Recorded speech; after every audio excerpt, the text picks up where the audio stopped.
Hello students, তোমাদের সবাইকে আমাদের চ্যানেলে ওয়েলকাম জানাই। দেখো, আজকে ইবিটিএ মাধ্যমিক টেস্ট পেপারস থেকে আমরা ফিজিক্যাল সায়েন্সের পেজ নাম্বার 169 এখানে যে ভৌত বিজ্ঞানের পেজটা দেওয়া হয়েছে সেটার আমরা সমস্ত বিভাগ ক, খ, গ, ঘ সমস্ত প্রশ্নের আনসার, গাণিতিক প্রশ্ন সহ সব কিছু কিন্তু আমরা আজকের ক্লাসে সমাধান করে নেব। এর আগে দেখো, আমরা ফিজিক্যাল সায়েন্সের বেশ কয়েকটা সেট কমপ্লিট করেছি, লাইফ সায়েন্সের সেটগুলো আমি প্রোভাইড করেছি এবং ম্যাম তোমাদের দেখো বেঙ্গলের বেশ কয়েকটা সেট কিন্তু কমপ্লিট করেছেন। এখানেও কিন্তু সমস্ত বিভাগ মানে তোমাদের ক থেকে শুরু করে বিভাগ খ, গ, ঘ প্রত্যেকটা বিভাগের আনসার প্রোভাইড করা হয়েছে। যারা এই ক্লাসগুলো দেখোনি তারা আমাদের চ্যানেলের প্লেলিস্ট অপশনে গিয়ে সেখান থেকে কিন্তু অবশ্যই তোমরা এবিটিএ টেস্ট পেপারের পুরো ক্লাসগুলি দেখে নিও। দেখো, আমরা আজকে প্রথমত বিভাগ ক সলভ করে নেব। প্রথম প্রশ্ন দেখো, বায়ুমণ্ডলের কোন স্তরটির ঘনত্ব সবচেয়ে বেশি? ট্রপোস্ফিয়ার। বায়ুমণ্ডল মানে ভূপৃষ্ঠের প্রথমে যে স্তরটা থাকে বায়ুমণ্ডলের প্রথম স্তর সেটা হচ্ছে ট্রপোস্ফিয়ার, সেখানে সব থেকে ঘনত্ব বেশি, 75% মতো বাতাস এই স্তরে থাকে। এরপর 4 গ্রাম H2 গ্যাসের জন্য এসটিপিতে পিভি এর মান কত?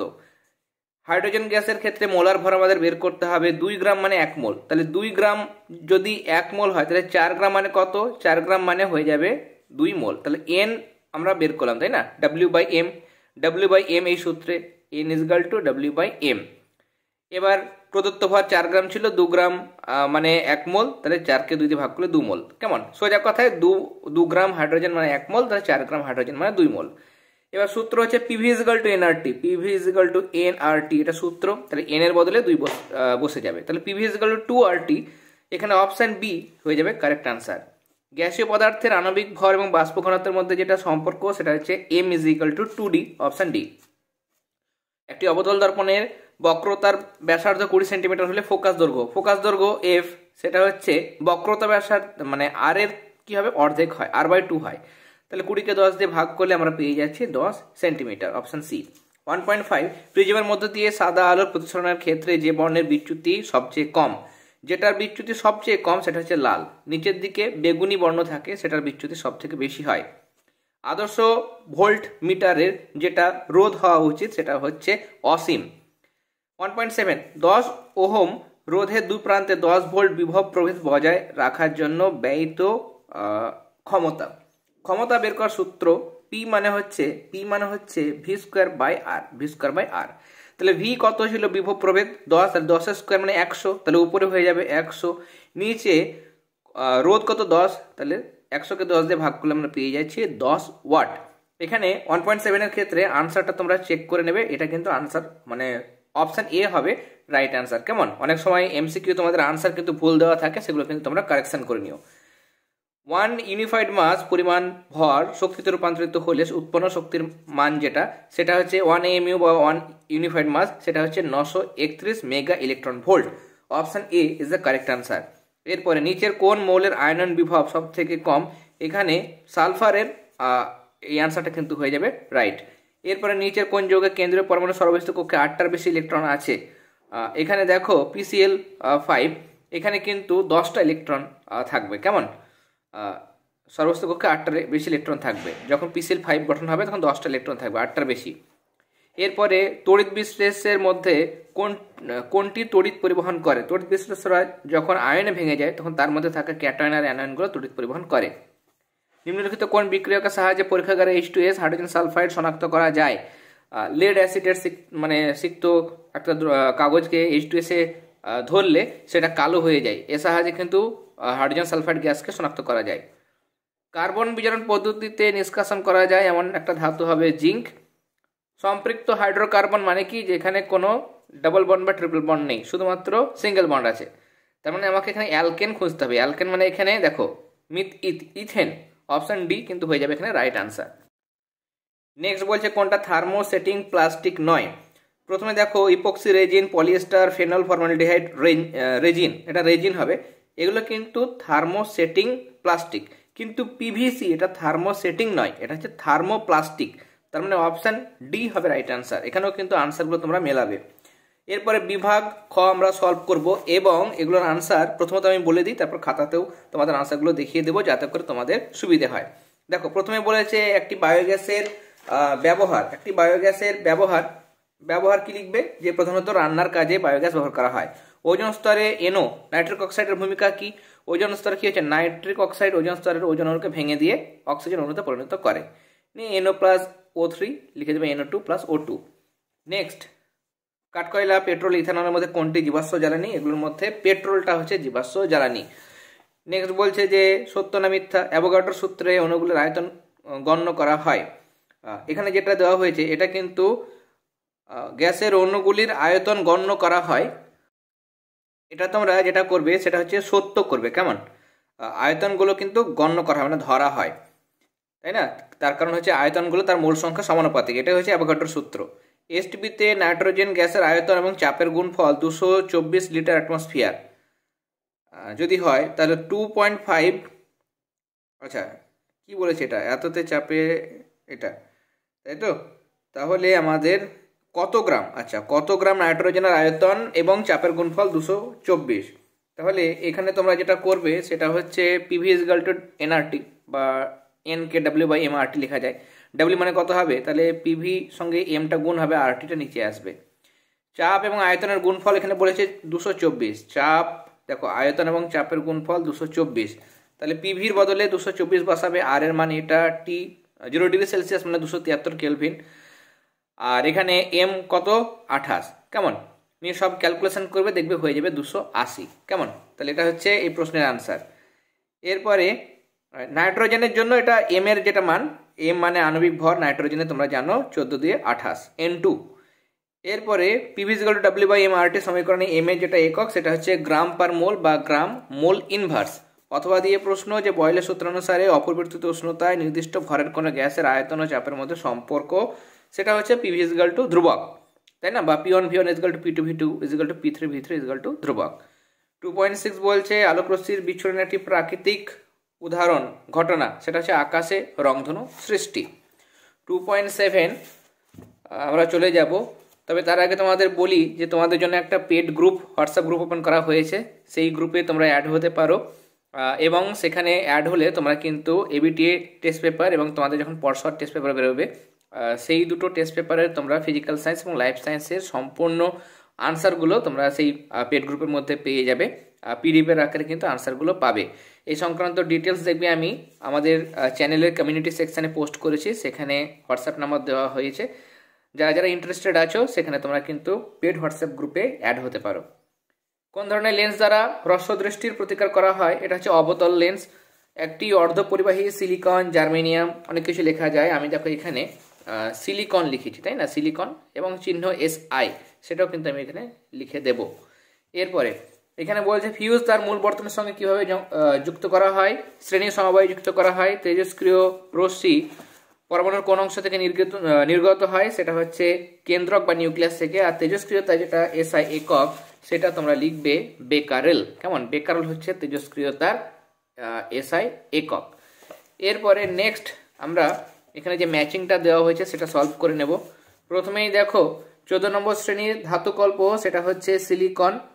এটা হ্যালোজেন মৌলগুলির মধ্যে সবচেয়ে বিজারণ ধর্মী হচ্ছে আয়োডিন, এটা হচ্ছে আয়োডিন। একটি ক্ষারীয় মৃত্তিকা মৌল মানে গ্রুপ 2 ম্যাগনেসিয়াম। আর গ্রুপ 17 সবচেয়ে তড়িৎ ঋণাত্মক মৌল হচ্ছে ফ্লোরিন। এরপর দেখো এখানে অ্যামোনিয়া অণুতে কয়টি নিঃসঙ্গ ইলেকট্রন জোড় আছে? এখানে দেখো নিঃসঙ্গ ইলেকট্রন জোড় কিন্তু একটাই আছে। কেমন, একটি, তাহলে একটি হবে আনসার। এরপরে অথবা দিয়ে প্রশ্ন তড়িৎ বিশ্লেষণ প্রক্রিয়ায় কি প্রকার তড়িৎ প্রবাহ ব্যবহার করা হয়? এখানে ডাইরেক্ট কারেন্ট সমপ্রবাহ ব্যবহার করা হয়। কেমন, আর এখানে প্রশ্ন ছিল দেখো 2.13 পরমাণু আয়নের মধ্যে কে বেশি সুস্থিত? আয়ন বেশি সুস্থিত। নেক্সট, বজ্রপাতের ফলে কোন অ্যাসিড তৈরি হয়? দেখো এটা অনেক সময় কোন অক্সাইড তৈরি হয় সেটাও প্রশ্ন দিতে পারে, তার জন্য আমি আনসারটা লিখে দিয়েছি এরকম ভাবে যে বজ্রপাতের ফলে নাইট্রিক অক্সাইড উৎপন্ন হয়, যা বৃষ্টির জলের সঙ্গে মিশে নাইট্রিক অ্যাসিড HNO3 ও নাইট্রাস অ্যাসিড HNO2 উৎপন্ন করে। এরপরে 2.15 H2SO4 ব্যবহার করে কোন সার তৈরি করা যায়? অ্যামোনিয়াম সালফেট NH4 তৈরি করা হয়। নেক্সট, একটি অ্যাসিড ধর্মী বিগালকের নাম তোমরা লিখবে SiO2। কেমন, SiO2।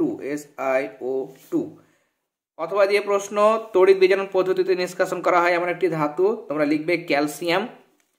প্রাকৃতিক পলিমার সেলুলোজ লিখতে পারো। কেমন, সেলুলোজ লেখা যায় বা প্রোটিন লেখা যায়, যে কোনো একটা লিখবে। এখানে এটার আইইউপিএসি নেম লিখতে হবে আর এটার অবস্থানগত সমাবয়বের নাম লিখতে হবে। প্রথমে দেখো আইইউপিএসি নেম, তাহলে নাম্বারিং করবে কার্বনের 1 2 3, তাহলে মিথ প্রোপ, অ্যালডিহাইড আছে তাহলে ন্যাল যোগ হবে, তাহলে প্রোপান যুক্ত অ্যাল মানে প্রোপ যুক্ত ন্যাল মানে প্রোপান্যাল। আর এখানে এটার অবস্থানগত সমাবয়ব, দেখো এখানে কার্বন আছে 1 2 3, তাহলে C3, হাইড্রোজেন হচ্ছে দেখো 3 আর 2 5 6 7 8, C3H8O, এটা হচ্ছে জেনারেল সংকেত। এটার আমাকে একটা আইসোমার লিখতে হবে, দেখো CH3 CHOH CH3, কার্বন আছে 3টে, হাইড্রোজেন 3 3 6 7 8, 8টা হলো অক্সিজেন একটা, তাহলে সবকিছু মিলে গেল। এটা হচ্ছে আইসোপ্রোপাইল অ্যালকোহল বা এটাকে মিথ-প্রোপ আইইউপিএসি নেম লিখলে এটা হচ্ছে প্রোপান টু অল, 2 নম্বর পজিশনে অ্যালকোহল আছে তাই জন্য প্রোপান, মিথ-প্রোপ প্রোপান 2 নম্বরে অল, তাহলে প্রোপান টু অল।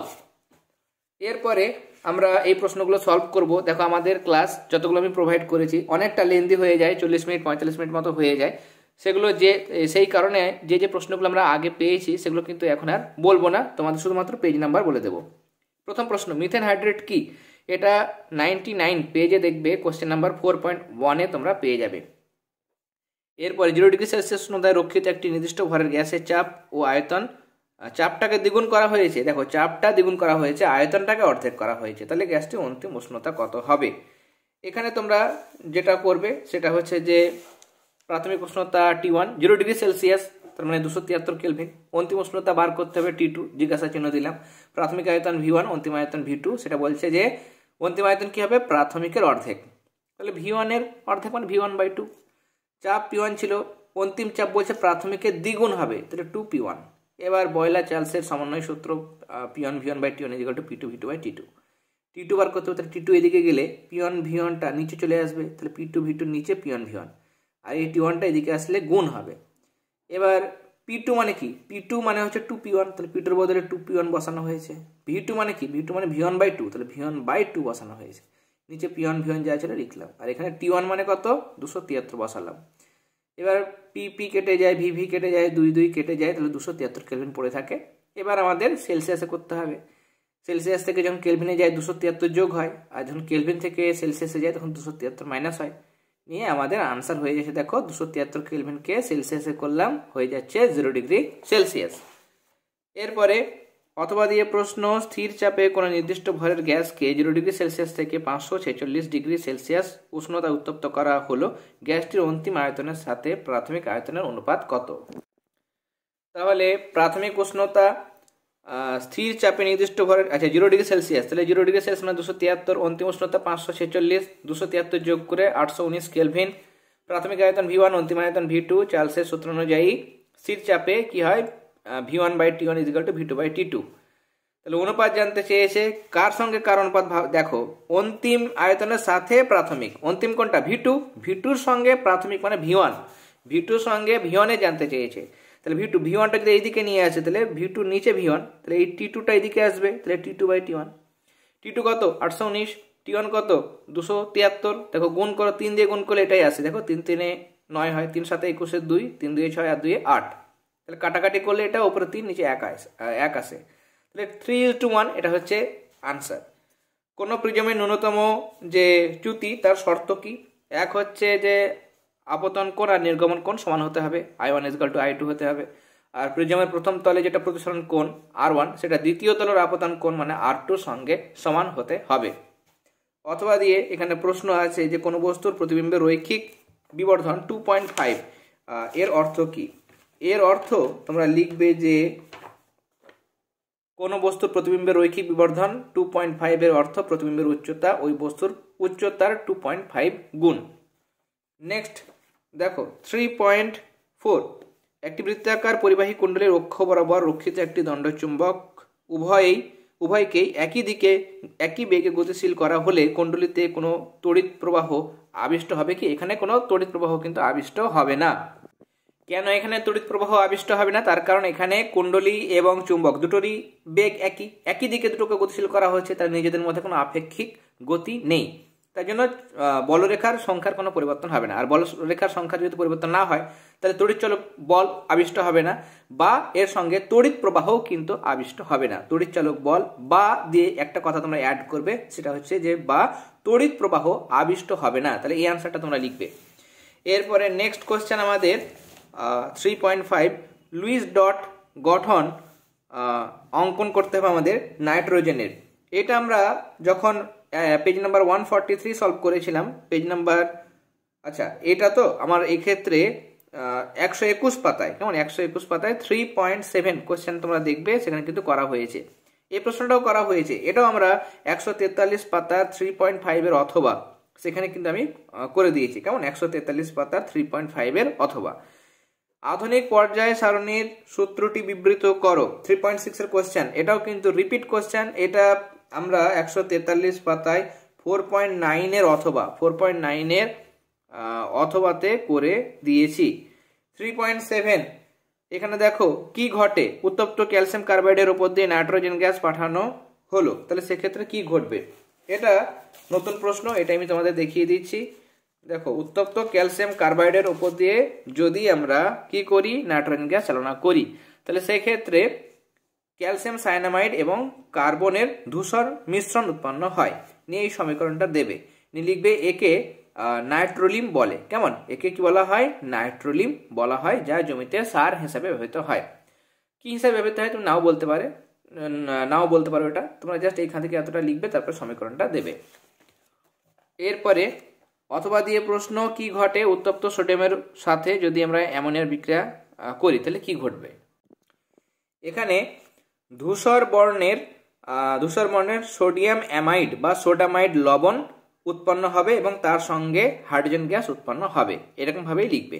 বিক্রিয়াটা দেবে 2Na + 2NaH3 তৈরি হচ্ছে 2NaNH2, এটা হচ্ছে সোডামাইড, কেমন সোডামাইড বা সোডিয়াম অ্যামাইড, আর এটা হচ্ছে হাইড্রোজেন গ্যাস। নেক্সট কোশ্চেন বলছে যে অ্যালুমিনিয়াম পাতে মোড়া চাটনি খাওয়া উচিত নয় কেন? তার কারণ হচ্ছে যে অ্যালুমিনিয়াম পাতের সঙ্গে ওই চাটনির মধ্যে কি থাকে, জৈব অ্যাসিড থাকে, সেগুলো বিক্রিয়া করে নিয়ে একটা লবণ উৎপন্ন করে, যেটা আমাদের শরীরে গিয়ে আমাদের পেটে গিয়ে কিন্তু অনেক ক্ষতি সাধন করে। চাইলে বিক্রিয়াটা দিতে পারো, এই যে আচারের মধ্যে বা চাটনির মধ্যে এই অ্যাসিটিক অ্যাসিড থাকে, সেটা অ্যালুমিনিয়ামের সঙ্গে বিক্রিয়া করে অ্যালুমিনিয়াম অ্যাসিডেট উৎপন্ন করে, যেটা শরীরে ক্ষতি করে। এটা কিন্তু তোমরা লিখবে, এখান থেকে শুরু করে বিক্রিয়াটা পারলে দেবে।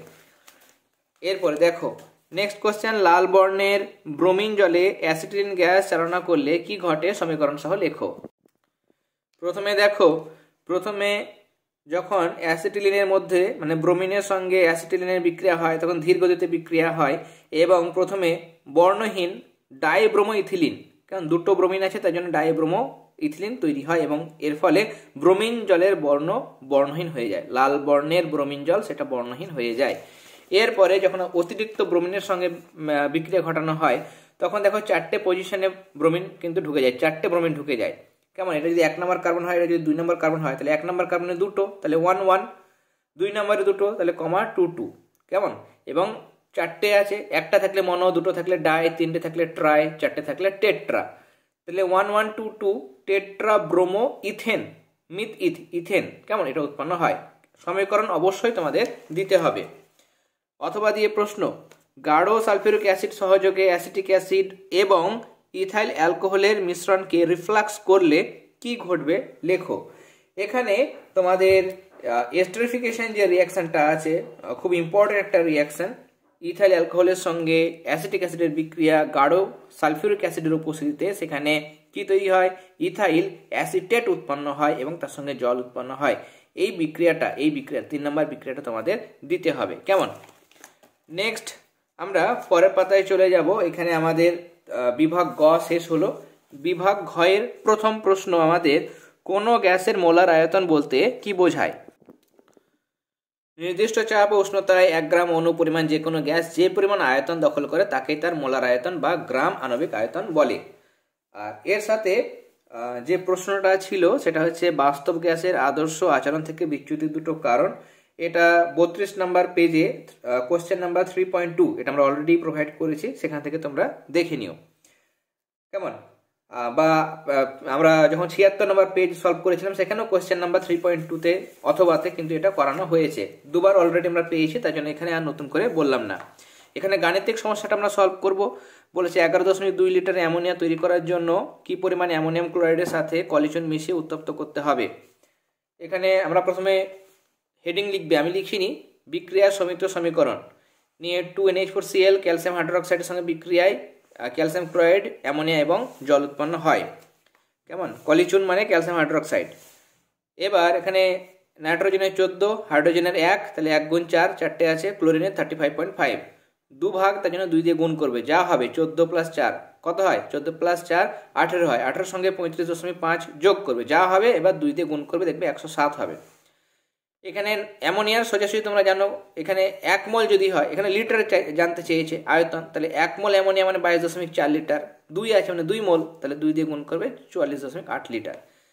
তাহলে আমাদের লিখতে হবে কি, আমাদের কত গ্রাম অ্যামোনিয়াম ক্লোরাইড উৎপন্ন হবে।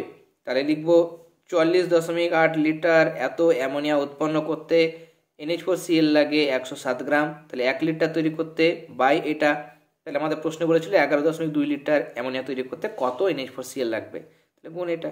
দেখো এটাকে যদি 4 দিয়ে গুণ করো, 4 2 8, 4 11 44 হয়, মানে এটা কাটাকাটি করলে 4 হবে।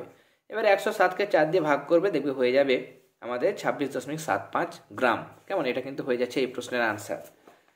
এরপরে অথবা দিয়ে আরও একটা ইম্পর্টেন্ট কোশ্চেন, এখানে বলছে যে ফেরাস সালফাইড মানে FeS এর সাথে অতিরিক্ত পরিমাণ লৌহ H2SO4 এর বিক্রিয়ায় প্রমাণ উষ্ণতা ও চাপে কত লিটার H2S উৎপন্ন হবে। কেমন, এটাতে ফেরাস সালফাইড তার সঙ্গে H2SO4 এর বিক্রিয়া, ফেরাস সালফেট এবং H2S উৎপন্ন হয়। এফির হচ্ছে 56, সালফারের 32, যোগ করবে 88, এটা হচ্ছে 22.4 লিটার।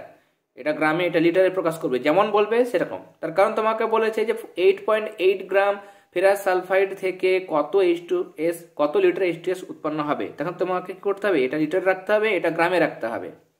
তাহলে 88 গ্রাম ফেরাস সালফাইড থেকে H2S কত উৎপন্ন হয়, 22.4 লিটার।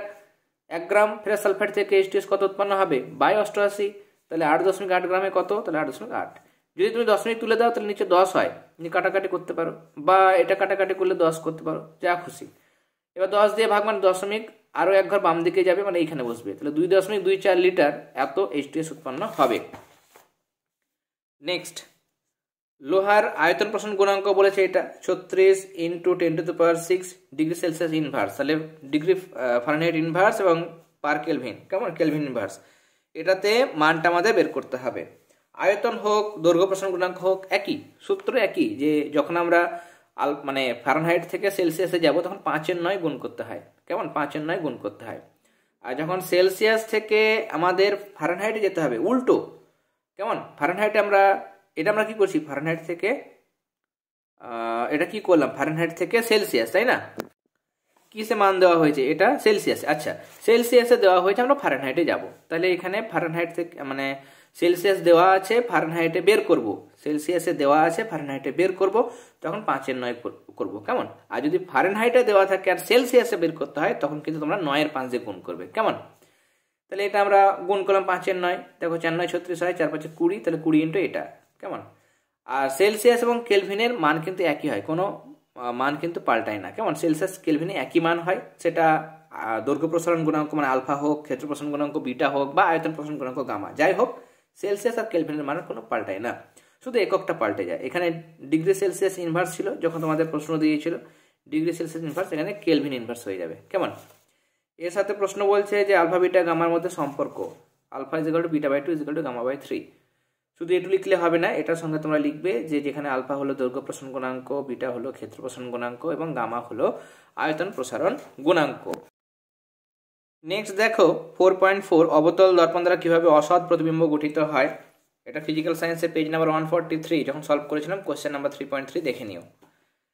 আর 4.5-এ এখানে আমাদের তরঙ্গ দৈর্ঘ্য মানে ল্যামডার মান বলেছে এটা, তাহলে কম্পাঙ্ক কত। কেমন, তাহলে এখানে আমরা ল্যামডা এত ন্যানোমিটার, ন্যানোমিটার থেকে মিটার মানে কি 10⁻⁹ মিটার। কেমন, সি আলোর বেগ যেটা c n ল্যামডা, n হচ্ছে কম্পাঙ্ক, ল্যামডা হচ্ছে তরঙ্গ দৈর্ঘ্য। তোমরা তরঙ্গ দৈর্ঘ্য সেভাবে লিখবে, আমি লিখিনি। কম্পাঙ্ক কত হবে, তাহলে ল্যামডাটা c নিচে আসবে, তাহলে c/λ।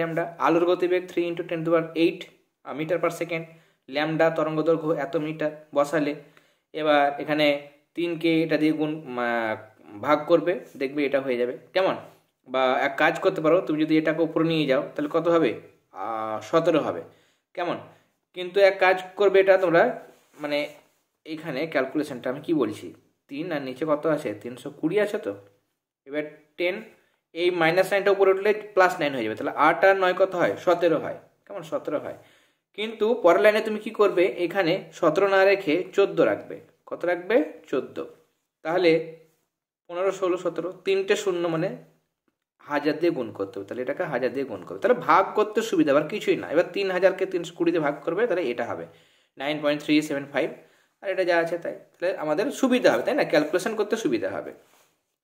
নেক্সট কোশ্চেন যেটা ছিল সেটা হচ্ছে এখানে যে বিবর্ধক কাচ হিসাবে কিন্তু আমাদের উত্তল lens, convex mirror, convex lens কিন্তু ব্যবহার করা হয়।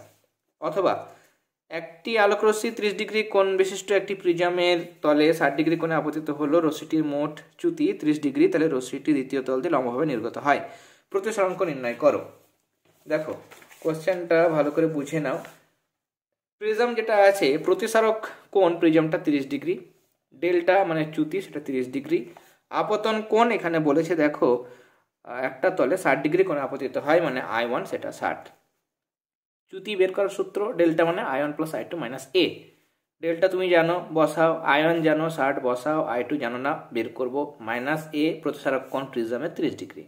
এখান থেকে আমরা I2 কত পেয়ে গেলাম? 0 ডিগ্রি। রশ্মিটা দ্বিতীয় তল দিয়ে, ভালো করে খেয়াল করো, দ্বিতীয় তল দিয়ে লম্বভাবে নির্গত হয়। লম্বভাবে নির্গত হয় মানে ওই R2 যেটা, সেটা হয়ে যাচ্ছে 0 ডিগ্রি। R2 তুমি পেয়ে গেলে 0 ডিগ্রি।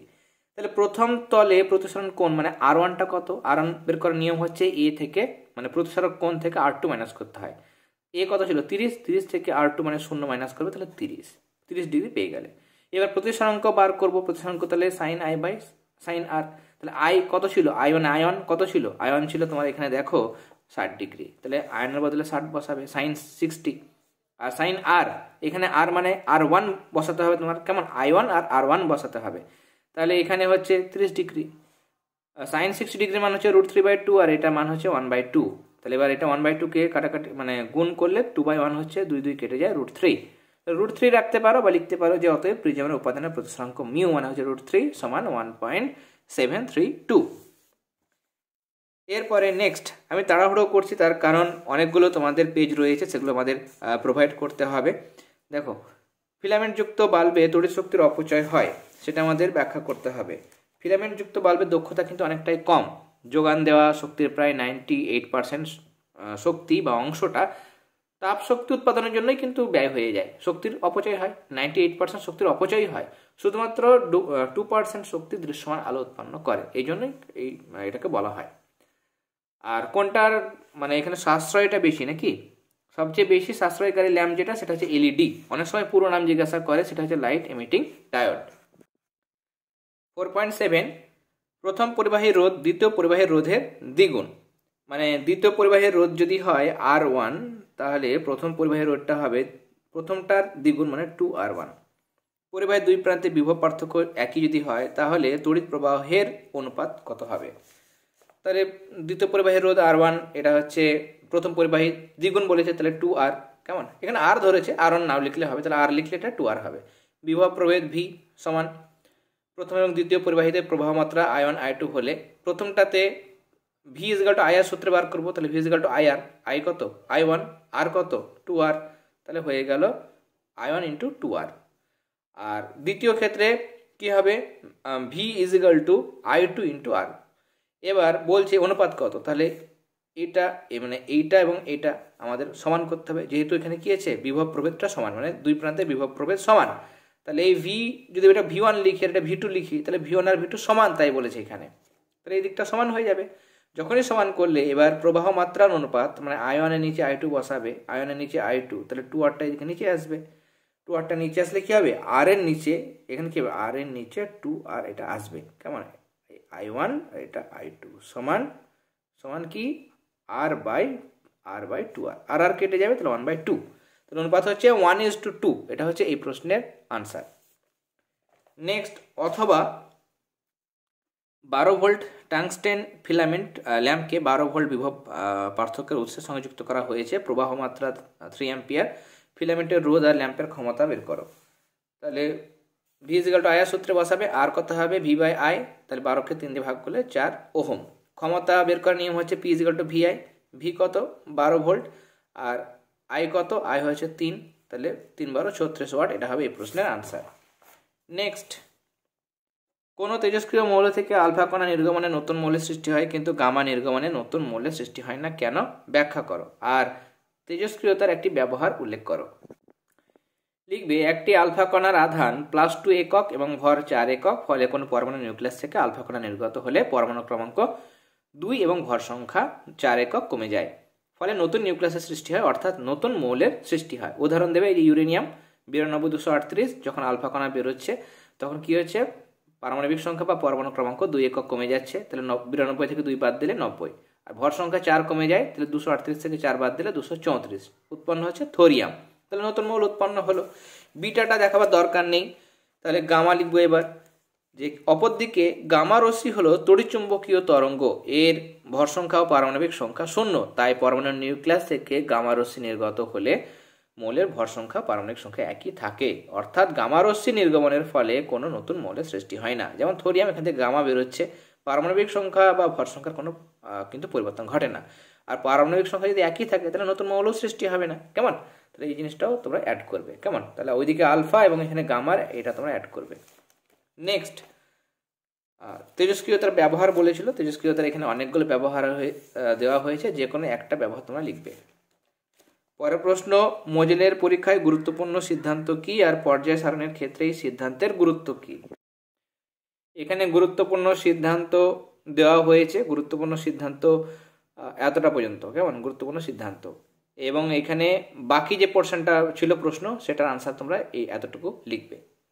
নেক্সট কোয়েশ্চেন দেখো, এখানে অথবা দিয়ে কোনো মৌলের পরমাণুর আয়নাইজেশন শক্তি বলতে কি বোঝায়, আর লিথিয়াম, রুবিডিয়াম, পটাশিয়াম, সোডিয়াম। আমরা যদি দেখি সোডিয়াম থাকে, তার নিচে পটাশিয়াম, আচ্ছা প্রথমে থাকে লিথিয়াম, তারপরে সোডিয়াম, তারপরে পটাশিয়াম, তারপরে রুবিডিয়াম, পরপর থাকে।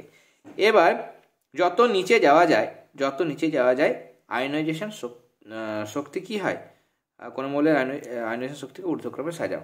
আচ্ছা, নিচে গেলে আয়নাইজেশন শক্তি কিন্তু কমে। কেমন, তাহলে সব থেকে বেশি হচ্ছে লিথিয়ামের, আমাকে সাজাতে হবে কি করে, ঊর্ধ্বক্রমে। তাহলে সব থেকে কম হচ্ছে রুবিডিয়াম, তার থেকে বেশি পটাশিয়ামের, তার থেকে বেশি সোডিয়ামের, তার থেকে বেশি হচ্ছে লিথিয়ামের। আয়নাইজেশন শক্তির যেটা সংজ্ঞা, সেটা যে কোনো টেক্সট বুকে পাবে, তবুও তোমাদের দেখিয়ে দিই। এখানে এই যে আয়নাইজেশন শক্তির সংজ্ঞাটা তোমরা এখানে আমি 7টা থেকে দেখাচ্ছি, এখান থেকে করে নিতে পারো। আর যেটা বলছিলাম দেখো, এই যে শ্রেণীতে কি হয়, শ্রেণীতে দেখো যত নিচে যাওয়া যায় উপর থেকে নিচে, তাহলে মানটা কমে। তাই জন্য দেখো এটা কি দিয়েছে, অধক্রম দিয়েছে, তাহলে উল্টো করলে রুবিডিয়াম আগে, তারপরে এটা সিজিয়ানটা বাদ দিলাম, তাহলে রুবিডিয়াম, তারপর পটাশিয়াম, তারপরে সোডিয়াম, তারপরে লিথিয়ামের সব থেকে বেশি, ঊর্ধ্বক্রম বলেছে। কেমন, এরপরে ধাতব তারের মধ্য দিয়ে তড়িৎ পরিবহন এবং তড়িৎ বিশ্লেষণের সময় তড়িৎ বিশ্লেষণের মধ্যে পার্থক্য, এটা অলরেডি 121 পাতায় 4.10 অথবা, কেমন 4.10 অথবা, সেখানে আমরা করে দিয়েছি, আর নতুন করে বললাম না। এরপরে এখানে অবিশুদ্ধ কপার দণ্ডকে কোন ইলেকট্রোড রূপে ব্যবহার করা হয়, এটাকে অ্যানোড হিসাবে ব্যবহার করা হয়। 4.11 হেবার পদ্ধতিতে অ্যামোনিয়া শিল্পোৎপাদন, এটাও কিন্তু করানো হয়েছে, পেজ নাম্বার 32, কোশ্চেন নাম্বার 4.11 অথবা শর্ত। আচ্ছা, অথবা দিয়ে যে প্রশ্ন সেটাও করা হয়েছে, H2SO4 এর কন্ট্যাক্ট প্রসেস মানে স্পর্শ পদ্ধতিতে প্রস্তুতি, পেজ নাম্বার দেখবে তোমরা, যেটা আমরা সলভ করেছিলাম পেজ নাম্বার 99, সেখানে 4.9 অথবা। নেক্সট, একটি হাইড্রোকার্বন বিক্ষিপ্ত সূর্যালোককে ক্লোরিনের সঙ্গে প্রতিস্থাপন বিক্রিয়ায় প্রথম ধাপে মিথাইল ক্লোরাইড উৎপন্ন করা। হাইড্রোকার্বনটা কি, এটা হচ্ছে মিথেন। প্রথম ধাপের বিক্রিয়া সমিত সমীকরণ, এটা তোমরা সমিত সমীকরণটা দেখাবে এরকম ভাবে, এই যে প্রথম ধাপে সমিত সমীকরণ হচ্ছে এটা, মিথেনের সঙ্গে ক্লোরিনের বিক্রিয়া বিক্ষিপ্ত সূর্যালোকে তৈরি হচ্ছে মিথাইল ক্লোরাইড এবং HCl। এর সাথে প্রশ্ন ছিল মিথেনের একটা ব্যবহার, তোমরা লিখবে প্রধানত জ্বালানি রূপে মিথেন ব্যবহৃত হয়। এরপরে অ্যাসিটিলিনের সঙ্গে হাইড্রোজেনের যুত বিক্রিয়া শর্ত সমিত সমীকরণ সহ লেখো। এবং এর সাথে প্রশ্ন আছে আমাদের যে এলপিজি লিকুইফাইড পেট্রোলিয়াম গ্যাসের ব্যবহার। এটা আমি 17 থেকে দেখাচ্ছি। দেখো, প্রথমটা হচ্ছে অ্যাসিটিলিনের সঙ্গে হাইড্রোজেনের যুক্ত বিক্রিয়া। তোমরা এই বিক্রিয়াটা দেবে কেমন, অ্যাসিটিলিনের সঙ্গে হাইড্রোজেনের বিক্রিয়া। প্ল্যাটিনাম অনুঘটক দিতে পারো, প্ল্যাটিনাম, প্যালাডিয়াম, র্যানি নিকেল দেওয়া যেতে পারে। তাহলে কি হবে, দুই ট্রিপল বন্ড ভেঙে ডাবল বন্ড হবে, আর এদিকে একটা হাইড্রোজেন, আরও একটা হাইড্রোজেন এখানেও যোগ হবে, H2 এখানেও এই দিকটা H2 হয়ে যাবে। তাহলে ইথিলিন তৈরি হলো। পরে আবার হাইড্রোজেনের সঙ্গে বিক্রিয়ায় ওই একই অনুঘটক পিটি, প্যালাডিয়াম বা র্যানি নিকেল দেওয়া যেতে পারে সাধারণ উষ্ণতায়, বা নিকেল চূর্ণ দিলে 250°C। তাহলে আর একটা করে হাইড্রোজেন ঢুকে যাবে, তাহলে ডাবল বন্ড হয়ে ভেঙে এবার সিঙ্গেল বন্ড হয়ে যাবে। তাহলে C3 মানে CH3, এদিকেও CH3, তাহলে ইথেন তৈরি হয়ে গেল। তোমার এই নামটা লিখে দেবে ইথেন। আর এলপিজি যেটা ব্যবহার, এলপিজি তোমরা ব্যবহারে লিখবে যে এটি গৃহস্থলী রান্নার কাজে জ্বালানি হিসেবে ব্যবহার করা হয়। তাহলে আজকে আমরা দেখো এবিটিএ টেস্ট পেপার থেকে ফিজিক্যাল সায়েন্সের আরও একটা সেট কমপ্লিট করে নিলাম। ক্লাসটি ভালো লেগে থাকলে অবশ্যই ক্লাসটিতে লাইক দেবে, আর যারা এখনও পর্যন্ত আমাদের চ্যানেলটি সাবস্ক্রাইব করেনি তারা অবশ্যই সাবস্ক্রাইব করে নিও। আর পুরোনো ক্লাসগুলো দেখার জন্য তোমরা আমাদের চ্যানেলের প্লেলিস্ট অপশনে যাবে, সেখানে এবিটিএর আলাদা প্লেলিস্ট ক্রিয়েট করে দেওয়া হয়েছে, সেখান থেকে দেখে নিও। আর যারা পেড গ্রুপে যুক্ত হতে চাইছো তোমরা কমেন্ট সেকশনে জানাতে পারো, বা কমিউনিটি সেকশনে আমরা পোস্ট করে দিয়েছি, আর সেখানে হোয়াটসঅ্যাপ নাম্বারও দেওয়া হয়েছে, সেখানে তোমরা যোগাযোগ করতে পারো। তাহলে আজকে ক্লাসে এতটাই, তোমরা সবাই ভালো থেকো।